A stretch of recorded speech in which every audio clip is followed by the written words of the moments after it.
속보가 하나 전해졌습니다. 노만석 검찰총장 직무대행이 지금 민주당이 추진하고 있는 검찰 지우기는 검찰 개혁의 오점이 될 것이다. 그리고 헌법에 규정된 검찰 지우면 안 된다. 올바른 검찰 개혁의 모습을 간곡히 국회에 요청한다. 지금 이런 얘기를 하고 있습니다. 성신 부장님. 예. 위헌성 없는 검찰 개혁 이루어지기 이런 말까지 했습니다. 법사위에서 이제 국정감사를 하게 되면 아직은 존속하고 있는 검찰청에 대해서도 국정감사를 하게 될 겁니다.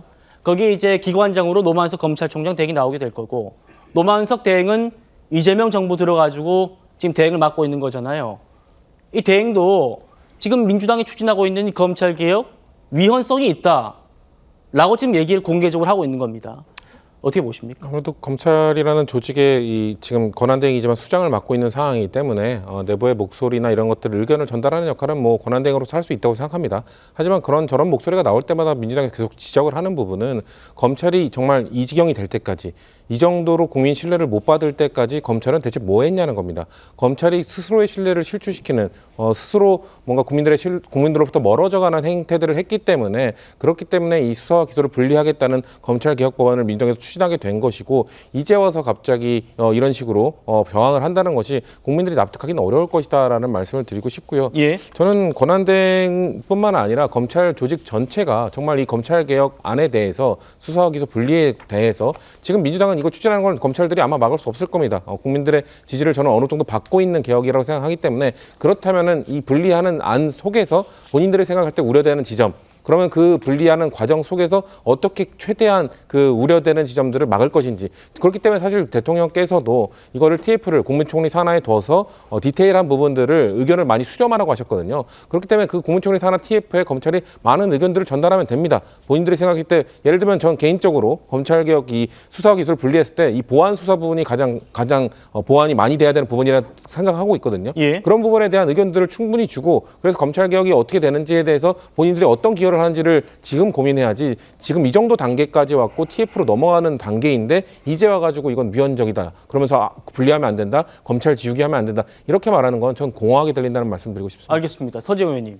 지금 국회 법사위에 국민의힘 간사 없잖아요. 네. 근데 국정감사 계획안 통과됐고, 앞서 보셨습니다만 사법부, 법원행정처장도 국회의장 만나서 사법부 독립을 얘기하고 있고, 지금 이재명 정부에서 임명된 검찰총장 직무대행도 위헌성이 있다, 검찰개혁, 이렇게 얘기하고 있는 상황. 어떻게 보셨습니까?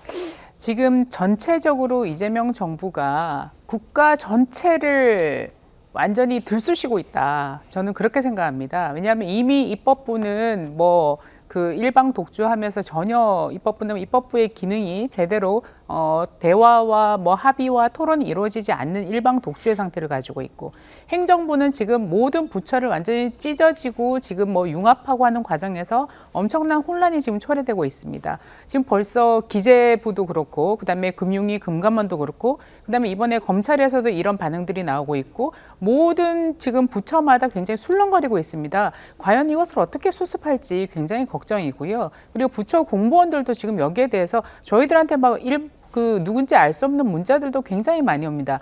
굉장히 많은 공직자들이 지금 이러한 정부조직법 개정에 대해서도 우려를 표명하고 있고요. 예. 그다음에 이번에 이제는 검찰에서 공식적으로 입장을 표명한 겁니다. 이런 부분들이 굉장히 입법부, 사법부, 행정부 전체가 굉장한 혼란 속으로 지금 가고 있다. 여기에 대해서 도대체 이걸 어떻게 책임을 질 것인가 하는 그런 우려가 있고요. 좀 더 시간을 가지고 이해관계자들인지 부처의 담당자들이라든지, 그리고 야당과도 충분히 좀 협의와 논의를 거쳐서 제대로 이 정부조직법을 개정을 하든지 해야 되는데, 야당이 이걸 일제 협조를 안 한다는 게 아니거든요. 문제는 너무나 가파르게 일방 처리를 하고 있다는 게 문제입니다. 그러다 보니 이제 모든 곳에서 정권 초에 한 100일 동안은 숨죽이고 지켜보다 허니문 시간을 지내다가 이제부터는 목소리들이 이제 나오기 시작하는 거라고 저는 봅니다. 그래서 굉장히 이것도 위태로운 상황이라고 보고요.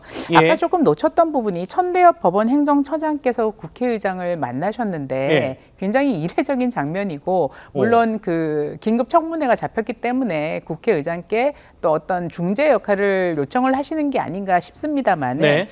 오늘 중앙일보 단독 보도에서 윤석열 전 대통령의 재판 중계를 지원하겠다라는 얘기를 행정처장이 했다고 합니다. 아마 이게 그 단독 보도로 지금 나왔는데요. 제가 이것이 진위를 좀 따져봐야 되겠지만 법원 행정처장이 이런 얘기를 왜 국회의장에게 얘기를 했을까? 저는 이것도 굉장히 적절하지 않다고 봅니다. 그리고 재판 중계는 그 법관이 판단할 재판관이 판단할 일이지 행정처장이 판단할 일이 아닙니다. 네. 그런데 왜 국회의장을 만나서 이런 말씀을 하셨는지 저는 조금 납득이 되지 않고요. 만약에 했다 하더라도 어떤 취지에서 했는지 잘 알려지지도 않는데다가 누가 이것을 공개를 했는지도 좀 의심스럽습니다. 과연 법원 행정처에서 공개를 한 것인지 예. 아니면 국회의장이 일부러 이것을 공개를 한 것인지 그래서 이 기사의 진위 여부가 굉장히 알 수가 없다. 알겠습니다. 그리고 이건 굉장히 의혹이 있다라는 말씀을 드리고요. 그리고 예. 우원식 국회의장께서도 지금까지 우리가 국회 운영을 봤는데요. 이렇게 국회의장의 모습을 보여주는 게 아니라 알겠습니다. 민주당 당대표 같은 민주당 대변인 같은 모습을 보여주시면 안 되죠. 예. 예. 알겠습니다. 너무 많은 말씀하시면 또 반박할 게 또 많기 때문에요.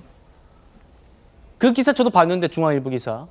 저희도 취재 확인을 좀 해보고 있습니다. 천대엽 법원행정처장이 남은 재판들 뭐 중계를 허용토록 하겠다 뭐 이런 얘기를 했다는 얘기가 있는데 확인은 아직 안 됐습니다.